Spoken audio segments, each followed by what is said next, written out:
learners, how are you today? All right, so I welcome you to our. Okay, just wait for a while. All right, so welcome to our DepEd online tutorial for our E2Lie program of the Department of Education. Okay, so I'm your tutor Jess for this subject, reading and writing skills for senior high school. All right, so students, are you now ready? Okay, so again, we're now in our reading and writing skills subject for senior high school students. Okay, learners, we're now in quarter 4, week 7, composing professional correspondence. Again, our topic for today is may kinalaman sa ating composing professional correspondence. All right, learners, are you now ready?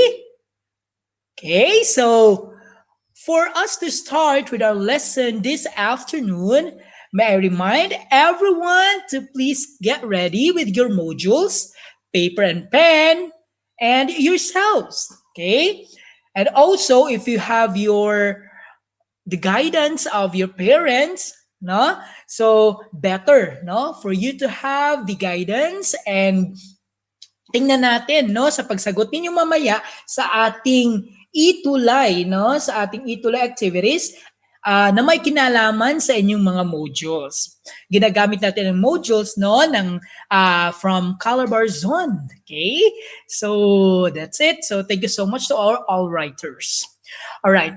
So to start, again everyone, live tayo sa ating DepEd EdTech unit at DepEd Philippines, DepEd tayo ng ating Facebook. And also we're live in our DepEd EdTech unit at DepEd TV ng YouTube. Okay, so I'm your tutor Jess. All right, so the module is composed of 3 lessons, namely we have composing a resume. Next is writing application letters. And the last, we have various forms of office correspondence. All right, students, especially in our senior high school students. Okay, and to all our learners out there. Okay, so I do hope you are familiar with the resume, right? You're familiar with application letters and also other various forms of office correspondence. But before we go on to the third topic, okay, that would be on next session, okay? So, but this time we will be focusing on the 2 lessons we have right now. So, we have our composing resume and writing application letters. Okay, so last time we discussed about our topic on our past modules. Okay, so those lessons, we have research report, the project proposal, and also we have our position paper.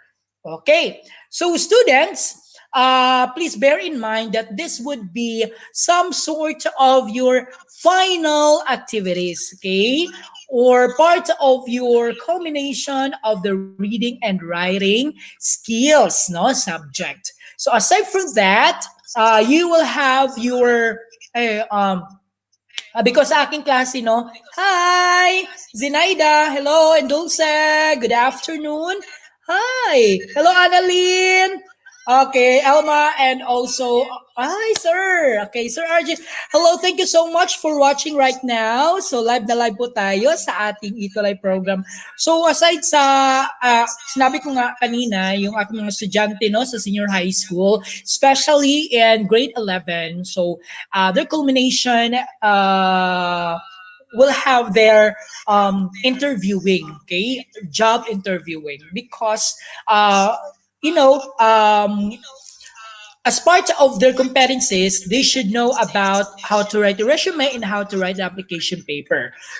So, application letter. So, for that, you will be able to be, well equipped in terms of the competence in writing a resume and writing an application letter.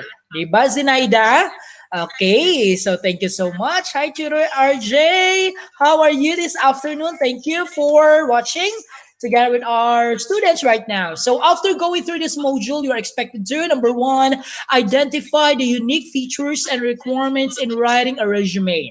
Number two, demonstrate understanding of features and requirements in preparing and composing a resume.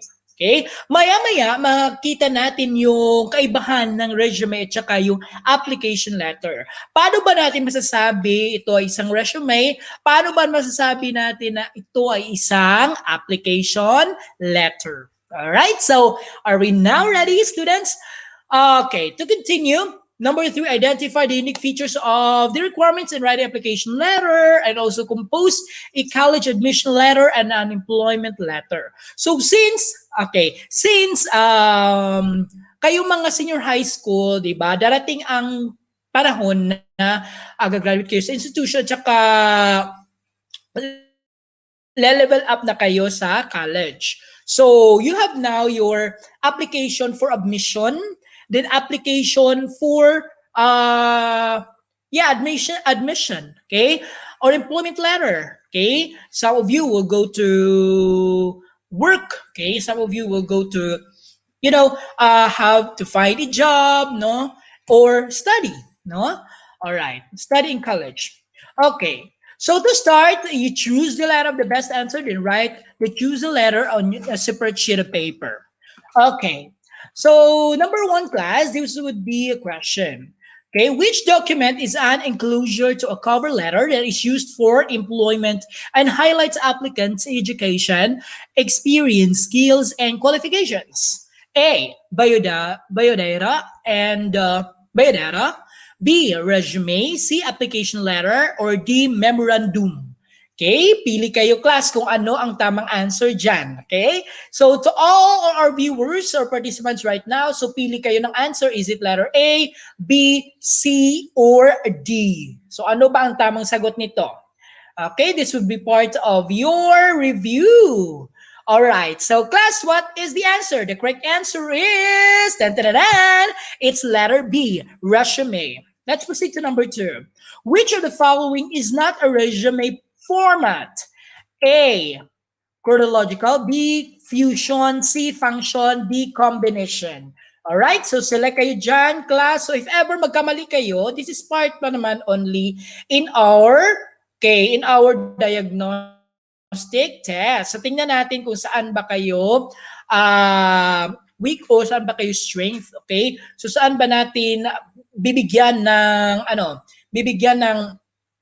uh, focus, no, na masyado para malaman ninyo kung ano ba yung mga tamang sagot nito base sa ating mga topics to be discussed. All right? So, the correct answer for this is letter B, fusion. Okay?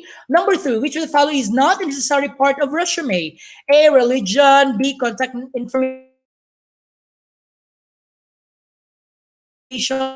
C, education.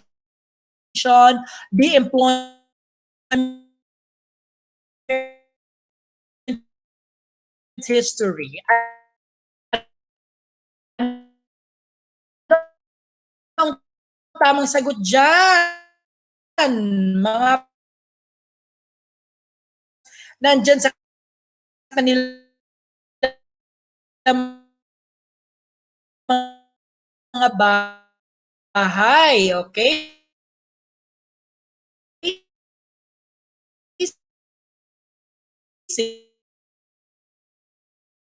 Sige, tingnan natin kung makakuha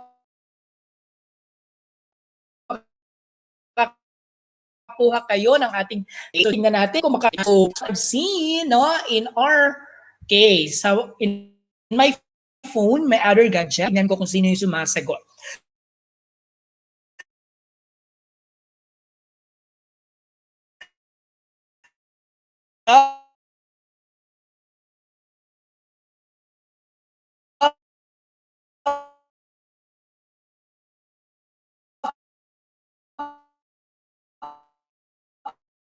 Okay, performance. Ano yung leave off? Dapat hindi na siya isasali. Okay? Kasi hindi siya masyado o hindi nga important.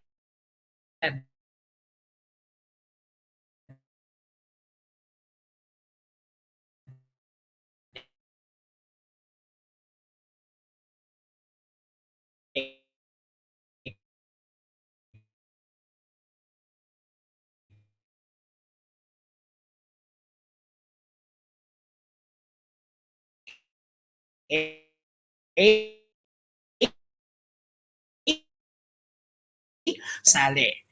Is it integrated school? All right. So si Barutin Neriza. Hi from Jesmag Iba. Okay, magandang hapon. Okay, thank you so much for viewing right now. So ano ba? All right. So sunod kayo sa akin kung ano ba ang tamang sagot nito. It's letter C. Letter C, dapat hindi na siya dapat isali sa ating resume. Bakit? Kaya meron tayong sinusunod na ilang page lang for resume.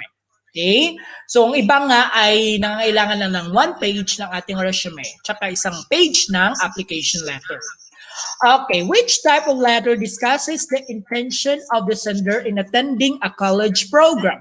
Is it letter A, request letter? Is it letter B, cover letter? Is it letter C, college admission letter? Or letter D, employment application letter? So you find now what is the correct answer based on our question. Okay, for this question, it discusses now the application letter. Okay, application letter. So tingnan natin. Hi po, viewing from Cebu. Okay, so but I'm enrolled in Matika National High School. All right, Mirasol Esponilla Dausan. All right. So, nakikinig at saka nag-watch nag-view sa ating video or session right now. Maraming salamat. And also Dela Cruz, J.A. Nicole. Okay, letter C daw. Sabi nila, okay? So, tingnan natin. Magandang hapon sa lahat. Okay, so it's letter C. Tama kayo. Okay, number 7. Which of the following should you consider doing when writing college admission letter? Is it letter A, convey why you are interested in the course? B, highlight your work experience if you have. Letter C, tell about your family's challenges in life. And letter D, reveal your financial capability to enroll. Go! Ano ang tamang sagot natin dyan? Alright, so meron pa bang mga sagot batay sa ating mga nanonood ngayon hapon na ito? Alright, so sa mga bago lang po kaka-tune in sa ating session, maligayang pagdating.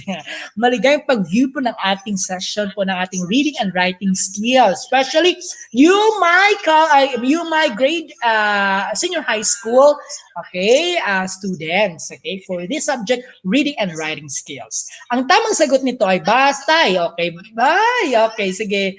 Si Barutin, hi. Okay, sige. So, I'm glad to meet you all here. So, you're welcome.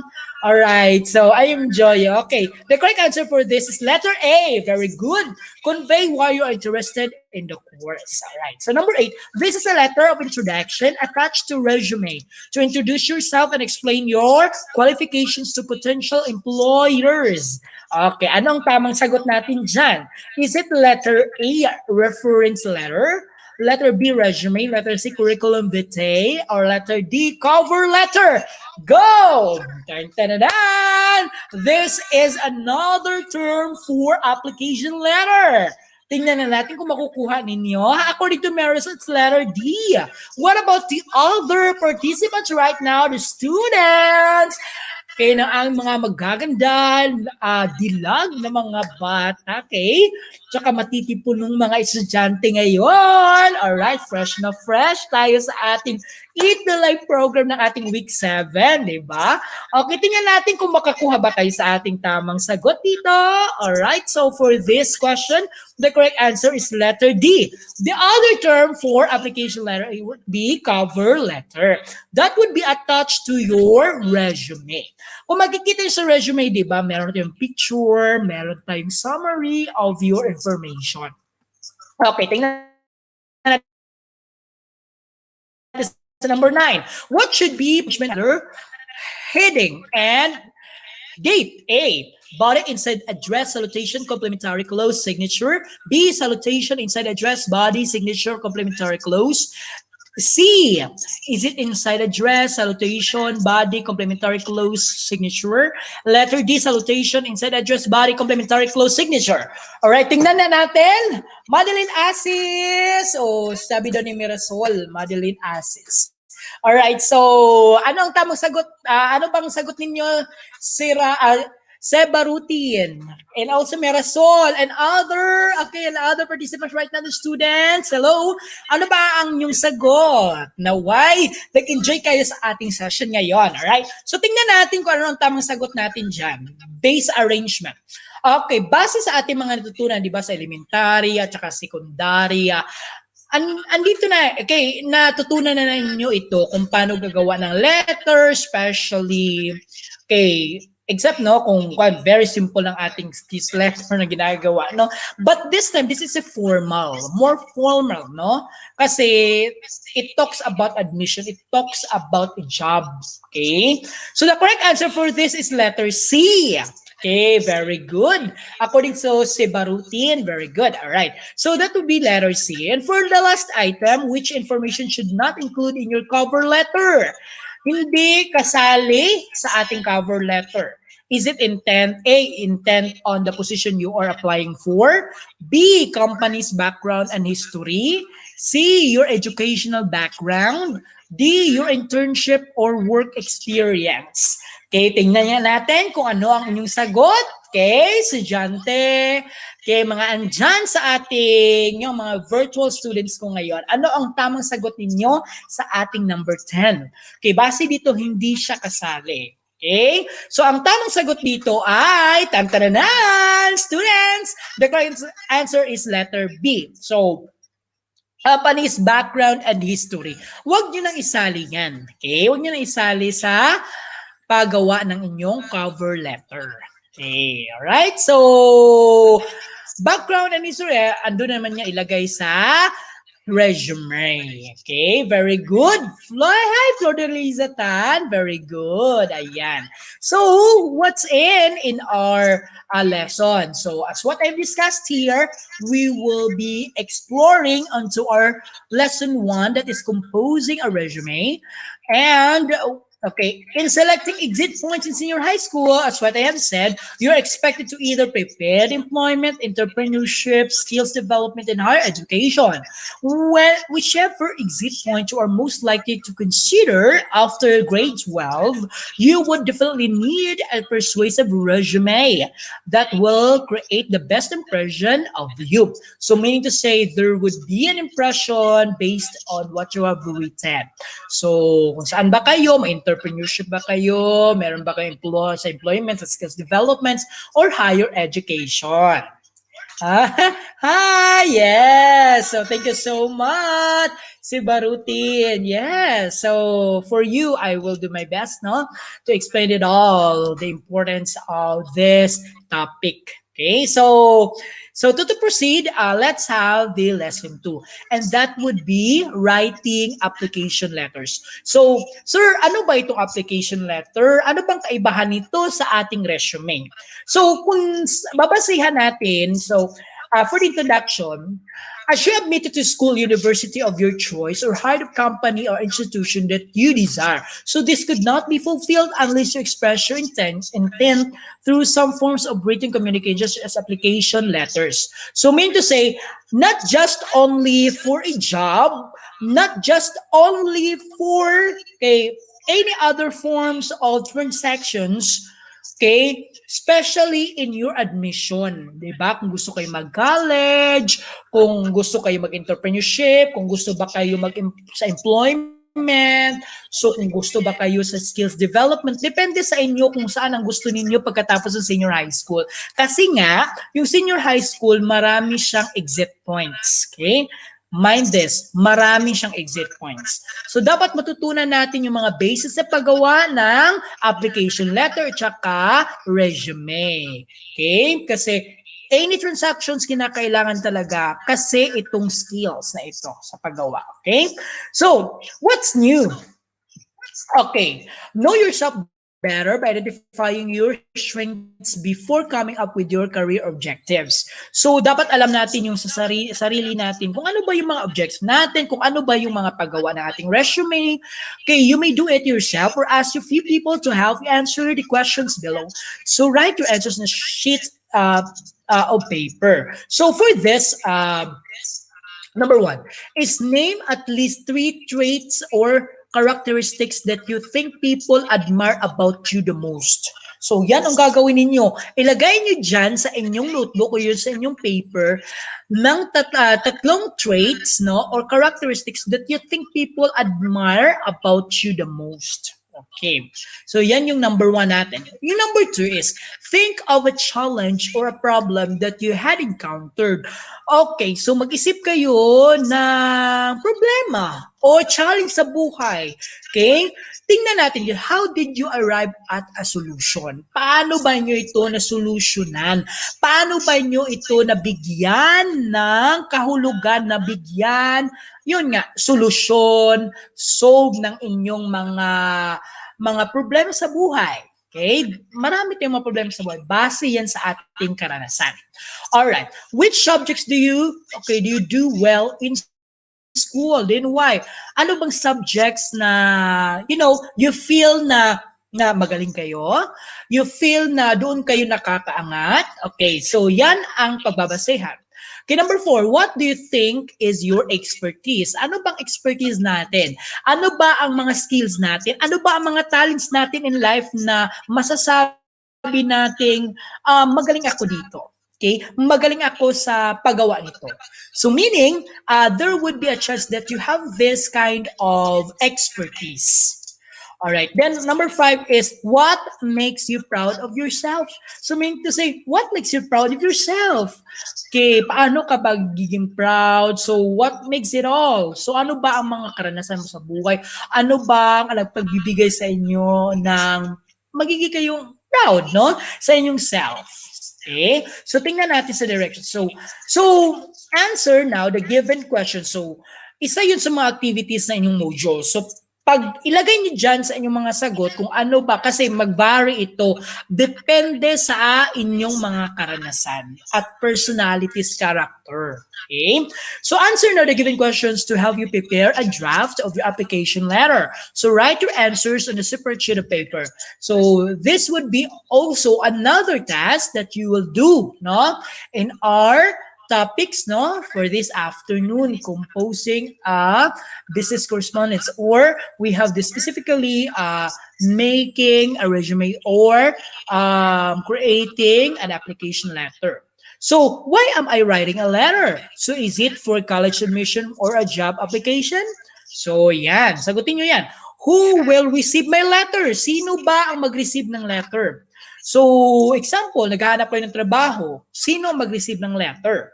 Kung dapat alam niyo kung sino ang pagbibigyan niyo, merong addressee. Okay, so, or admission letter, sino ba yung, kita mag-college kayo, okay? Sino ba yung dean? Sino ba yung director? Okay, so, through, saan ba nyo i-send address yung letter? So, yan yung mga examples. Okay, which format is it? Block, modified, semi-block, will use in writing a letter. So, malalaman natin later kung ano ba itong block, modified, semi-block, no? In application, writing a letter. So, yan yon mga pagkakaiba. So, what is my purpose for writing a letter? Number 5, how does my background make me a great candidate to consider? Okay. And number 6, how could I ensure that I would be considered or admitted? Okay, that would be part. What contact information should I include? Okay, that is also part of it. All right, what is it? So tingnan natin. To explore more about composing a resume, so as what I've said, resume originated from the French word which means summary. It is a concise document that highlights your education, your work experiences, your other qualifications, skills, and strengths. So these informations or qualifications that your future employer might look for in a job that you are applying for. Example, naghahanap kayo ng trabaho. Example after this example, galing kayo sa TVL truck, okay? Example, agriculture, example, garments, dressmaking, or example, cookery. So you will be applying for an agency or ano ba yang, or saan ba yung company na yan, o kaya factory na applyan ninyo. Okay, sino ba or paano or kung ano bang yung ina-applyan. So base yan sa inyong intention. Okay, so may lagay dyan sa resume natin. So according to this, it is usually an inclusion, application, or cover letter. Again, application letter or cover letter is the same. Okay, so it is recommended that you prepare the resume first, since the information that you include there will be the basis of your letter. So on the next page is the structure organization of a sample resume. So this would be the a resume sample. So, but you can search no other ano ito, kinds of resume in the internet. Okay, but be sure na reliable ating source no na pagtitingnan ng ating kinds of resume. Kasi okay, para hindi tayo mahihirapan. Tingnan natin kung where tayo sabi natin simplified o kaya mas madali nating masunod, okay, na resume. Okay, this would be part. We have this personal details, we have career objectives or summary, we have education, we have work experience, we have additional information, we have references. So kung titingnan nyo dyan, this is only a summary of our resume. Okay, so aside from that, we have also a picture, no? Ang picture ilagay sa itaas ng ating resume. Kung pagsusundan natin ang sunod-sunod ng ating resume, this would be a summary, ha? And because one of the kind of requirement no or summary, it could be one okay, kung sabihin natin one sheet of paper, yung bond paper, no? So andun na doon, okay, yung information ninyo. Okay, again and again, you can find other references other than this example of a resume.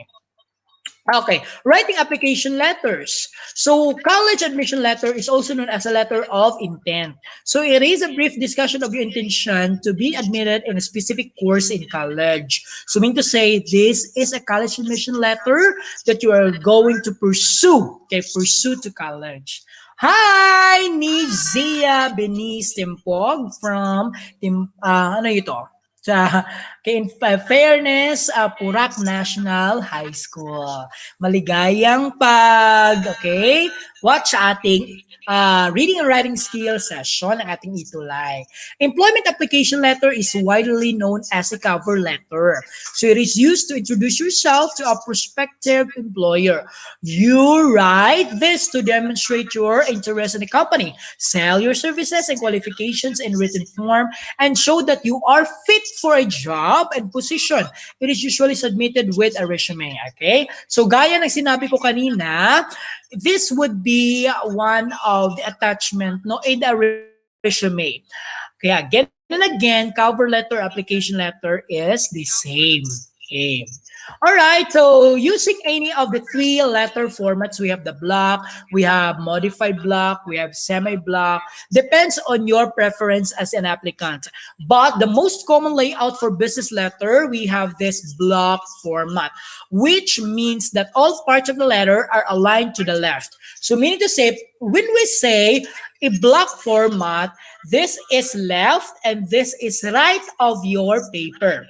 Now, when you're writing your application letter, if we say block format, this would be part of the letter that all parts of the letter are aligned to the left. So meaning to say aligned to the left, and that will be considered as a block format. And that is the most used format when following the alignment or the parts of the letter. Okay. So, modified naman or block format, the heading, the date, and a complementary close and signature are placed slightly to the right of the center of the paper. Mean to say, baliktad naman ito sa ating sinasabing block format. Dito, modified nga siya, pero sa right naman ang ating slightly to the right. So, may slightly to the right nakabanda yung ating ibang, mostly sa ating parts, okay, ng ating application letter.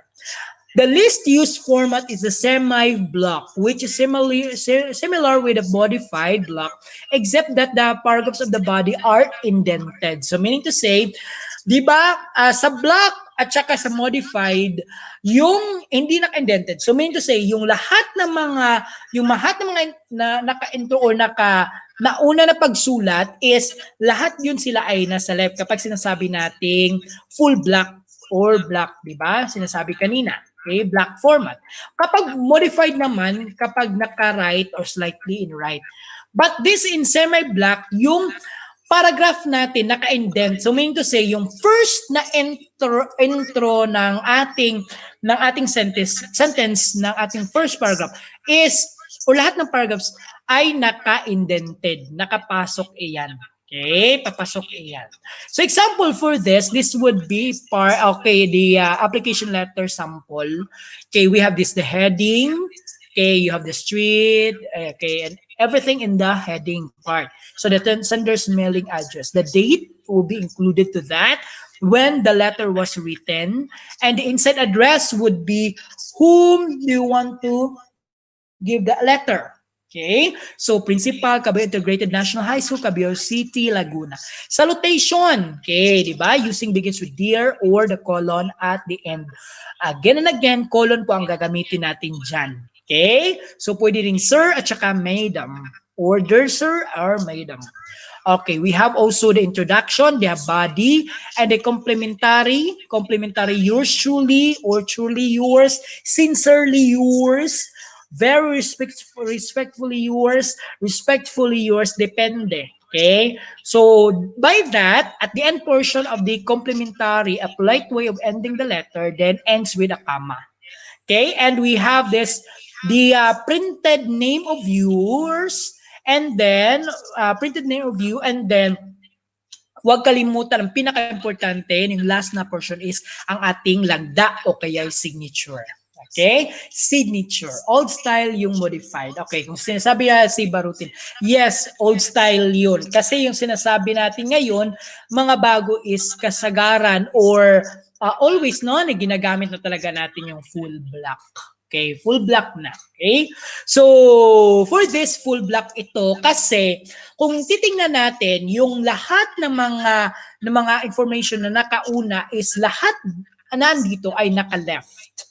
Left lahat. So, nagsisimula sa left lahat. So, hindi natin masasabi na naka-right ito kasi kung titingnan natin sa feature, sa physical, yung pagkagawa talaga ng letter nito is naka-left. Okay? So, huwag kalimutan yung lagda natin. Alright? So, what's more?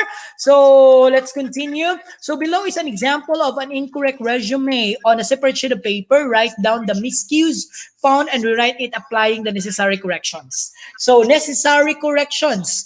So, maglagay kayo dyan sa inyong notebook tsaka sa paper ninyo kung ano ba yung mali sa ating incorrect resume na ilagay dito. So, first and foremost, kung titingnan natin, di ba, andyan na yung mga pangalan sa itaas. Okay?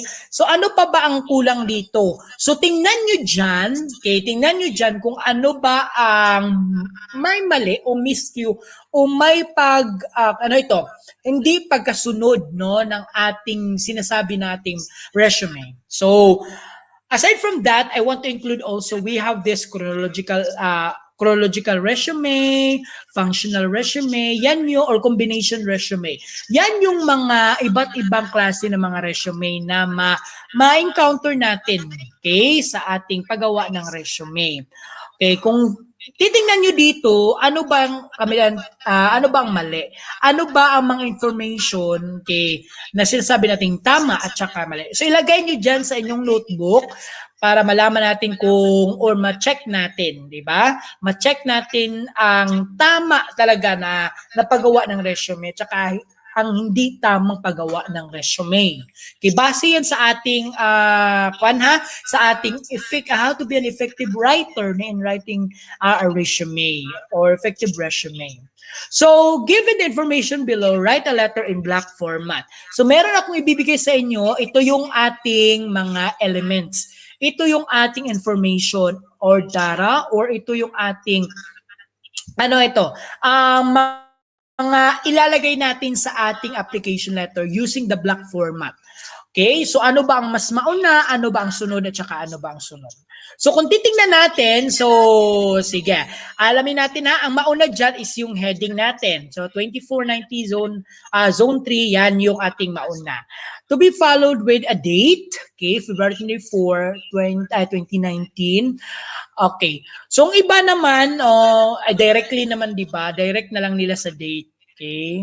So, wala nang place. And then, addressing na. Okay. So, Mr. Jose S. Cartanio, okay, yan yung ating pagdadalhan. Okay? Addressing natin. Alright. So, saan ba dito ang ating salutation? Okay.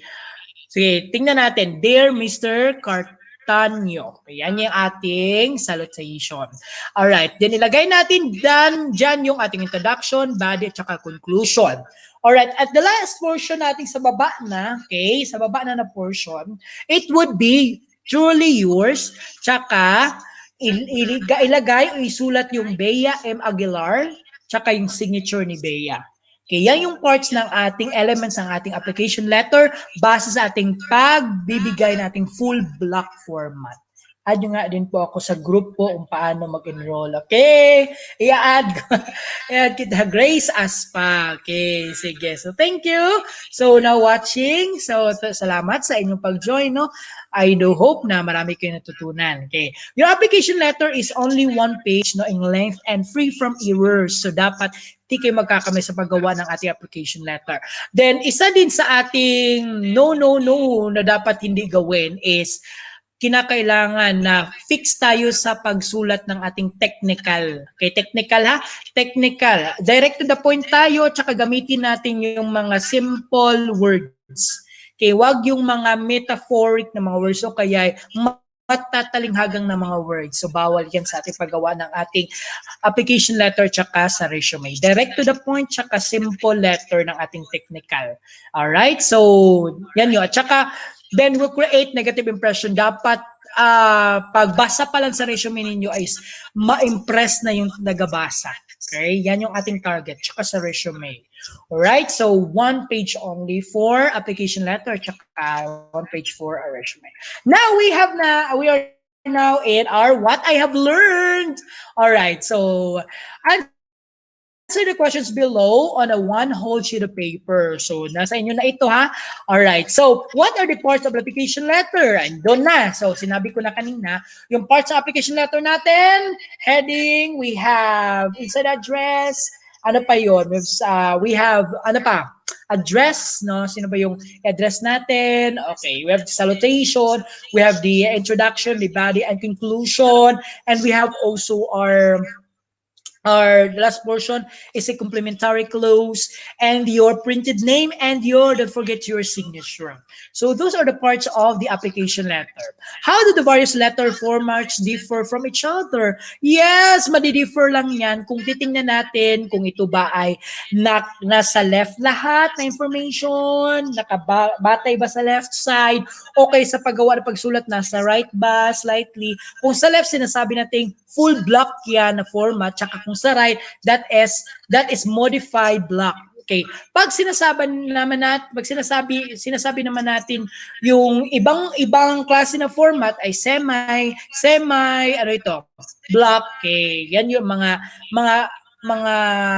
old na sinasabi nating ginagawa or sinusulat. Pero sa ngayon, yung kadalasan na talagang ginagamit natin is full block. Okay? When can we say that an application letter is properly written? Yes, properly written siya kung free from errors, tsaka sinusunod talaga yung paggawa ng perfect, tsaka effective na paggawa ng ating application letter. So, pwede kayong tingin sa mga samples sa ating reliable sources ng ating internet or saka books. no, sa paggawa ng technical ng ating technical ha. So direct to the point tsaka terminologies, okay, simple. Okay, wag gawing metaphor tsaka wag magsulat ng in okay poetic form no na bawal yun sa paggawa ng ating resume at tsaka application letter. All right, so why do we need to make a resume? Okay, so it is important. Yes, it is important before we have our interview. So, paano ba pagbabasihan ng ating employer kung wala silang makikita o mababasa from you? Okay. When can we say that a resume is impressive and a well-written one? Yes, we can say if it is free from errors. Impressive kapag effective or tuluyan nating na-address yung ating gustong makuha o gustong gawin, okay, intention natin na ating gusto matrabaho, okay, makuhang trabaho, okay, o kaya ma-admit sa school or kaya sa college, o kaya makapasok sa college, o kaya you go with the skills development. Kaya yan yun ang paggawa ng ating effective resume. Free from errors, tsaka technical, yung simple lang talaga, okay, ng mga terms. Alright, what can I do? Okay, so look for interesting job advertisement from a newspaper or from internet and write a resume that suits the nature of your job you're applying for. Prepare your resume on a clean sheet of paper by following the tips of guidelines and making a good one. A rubric is attached as reference for checking your resume. Again and again, sa paggawa ng resume, dapat simple, tsaka follow yung parts ng ating paggawa ng resume. All in all, magiging effective tayo o kaya may gamit ang ating resume at application letter kung ito ay tuluyan nating na-address or ano ito, nasabtan or na-understand ng ating employer o kaya tagabasa nito. Okay? Ito yung rubric natin. Kung titingnan niyo yung ating rubric, meron tayong excellent 4, good for 3, we have needs improvement 2. Okay? So all in all, if you got all this perfectly, you will get 4 plus 4, 8 plus 4, 12 plus 4, 16. Okay. So 16 makukuha ninyo dito na score. Okay? Yung maximum or the highest points you will earn. So we have the resume content, the format and the appearance, the structure and organization, and the spelling and grammar.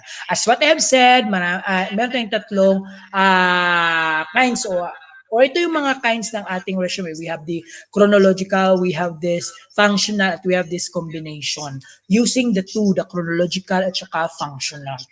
All right, so directors identify the uniqueness or features of the requirements in writing a college admission letter and employment application letter by drawing a star. Ito yung star natin in our answer sheet. Okay, tingnan natin ha kung sino makakuha dito sa ating activity. Kaya lagyan natin ng star kung ito ay nagpo-follow sa requirements at features in writing a college admission letter or an employment application letter. An employment application letter is sent together with a resume. So lagyan ba natin ng star? Students, okay, viewers, that is, yes, very good. So that is a star. Okay, we'll make that a star. Okay, number 2, a college admission letter shows your intent to be accepted in university. Yes, yes. So that is a star again. All right, so next is use comma after salutation. The body should have an opening, middle, and closing paragraph. Next, mention all the job experience that you had even the irrelevant ones. Next, number 6. Okay, always have 2 spaces in between each paragraph of the body. And both letters should be limited to 1 page only. Okay, lagyan natin ng number. Then, yung mga numbers na yan is kung saan ba dito yung tamang paggawa ng isang admission letter. Okay? So, lagyan natin ng star. Lagyan natin ng star. Okay? So, for number 3, lagyan ba natin ito ng star? Alright, students? Okay. No. Okay. Next, as what I've said, lagyan natin ng colon. Okay? The body should have an opening, middle, and closing. Yes. Then, mention all the job experience that you had. No. If it's irrelevant to you, should not include that one. Then always have two spaces in between each paragraph of the body. No, no, no. That is not the correct mechanic of our paggawa ng ating admission letter. Then both letters should be limited to one page only. Yes. Okay, 8. Use block format for a college admission and job application letter. Sign directly above your printed name. The number 10, always include in your letter where the job advertisement was seen. Ano ba ang tamang sagot natin dyan, Grace? Si Barutin. We have also Nizia. Okay, sige. Kung titingnan natin, yung number 8 is, okay, we have a star for that. And also sign directly above your printed name. Yes, very good. That's it. Okay, number 10, always include your letter where the job advertisement was seen. Yes na yes. Bigyan natin ng star yan. Bigyan natin ng star. Okay. Alright, so let's have now the assessment. Okay, analyze the statement and answer the following questions, then write it in your answer sheet. Again, I do hope you're following with me because this is important, no, in answering your modules. Okay, so write directly the correct answer for this. Number 1, which of the following should you consider to do when writing a college admission letter? The correct answer na ito kanina ng ating pre-test. It's letter A, convey why you are interested in the course. Number 2, this is a letter of introduction attached to a resume to introduce yourself and explain your qualifications to potential employers. Tantaranan! Ang tamang sagot nito ay, it's letter D, cover letter. Alright, for number 3, what type of letter discusses the intention of the sender in attending a college program? Walang iba from the word college program, college admission letter. Next, what should be proper arrangement of your letter after heading and date? Again, after heading and date, proceed yan ang noun letter C. Inside address, salutation, body, complimentary clause, tsaka signature. Alright. So number 5, the date of a letter is always placed, as what I have said, yung date ng ating letter dapat andun siya sa letter A under the heading. Number 7, which of the following is not a resume format? As what I have said, binigay ko ito kanina yung ating mga kinds ng ating resume. Ang hindi kasali dito ay letter B, fusion. Okay, number 7, which of the following is not a necessary part of a resume? Hindi kinakailangan na ilagay natin sa resume. It's letter A, religion. Number 8, what information should you leave off in your resume? Okay, ito ay letter C, hobbies. Okay, andun na yan sa ating pre-test. Alam kong alam nyo yan. Okay. Number 9, what document in an enclosure to a cover letter that is used for employment and highlights applications, education, experience, skills, and qualifications? Tan-tararan! The correct answer for this is letter B, resume. Okay. Number 10, which part of resume reflects the application's career goals and intention for applying on a job? Again, ano ang ating target from the word goals, from the word intention? Walang iba ay ang letter B, career objectives. Meron tayong target na gusto makuha. Okay, gusto makuha. Gusto nating ma-work into, okay? Yan yun. Or gusto nating ma-enroll, okay? So, base yan sa inyong paggawa ng inyong letter or sa kaya resume, okay? So for additional activities, class, okay, this would be additional activities. For the following information are, okay, about Kate, a student who wants to apply for a part-time job at a cafe. So read the details and arrange it, help her from a resume, then write your answer in a clean sheet of paper. Again, so alam kong nakinig kayo kanina. Okay, so pwede nyo i-replay ito kung nahirapan kayo sa inyong internet. Okay, so guided na kayo kanina kung paano ko yun i-arrange yung ating pagsulat ng ating application letter or paggawa ng resume. Okay, so again and again, pwede kayong mag-lookouts or outsource ng ating iba't ibang types ng ating resume. Okay, ano yung mga parts ng ating resume, isa-isahin natin, and then paano magiging effective writer na paggawa ng ating application letter tsaka yung resume. So, ilink ko sa inyo ito kung paano nyo ito gawin kasi importante ito sa paggawa ninyong takdang aralin o kaya additional activities. Okay, so I do hope you have learned something or you have learned much no in our session for today. So I'm so glad this afternoon that uh, I'm with you. No, I'm so happy and I'm so blessed not to have you this session. So we're about not to end our fourth quarter because we're now in the seventh quarter. Seventh quarter. I mean, seventh week of our fourth quarter. Okay, seventh week of our fourth quarter, and we're about to end no for our reading and writing skills no subject for fourth quarter no eighth week. Okay, so I do hope you've learned much in our subjects no. So by then in our next week we will include this one as part of our review, and we will proceed to other business correspondence no that would be related to our we discussed this afternoon. All right, so thank you so much. So I do hope you will use those concepts no that I've taught you on how to do it. Okay, composing resume and creating an application letter. So maraming salamat and patuloy lang tayo sa pag-aaral tsaka ibigay natin ating best no even in our online platform. Tsaka magpasalamat tayo sa lahat-lahat ng ginawa ng ating mga teachers tsaka sa ating mga directors no lalong-lalo na sa naging posible po ang ating pag-aaral dahil yan sa ating ito ay program ng ating DepEd Department of Education and ICT EdTech Unit. So, maraming salamat. Okay, so this has been your tutor Jess for this session.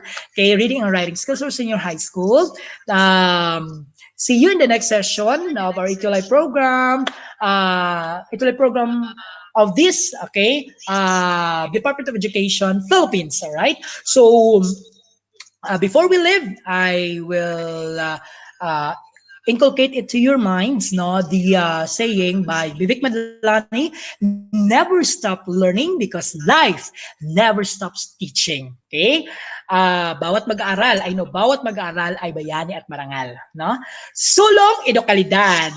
Okay? DepEd, tagumpay. Don't forget our next tutor for this afternoon, Tutor Jemeline for Creative Nonfiction. Hooray!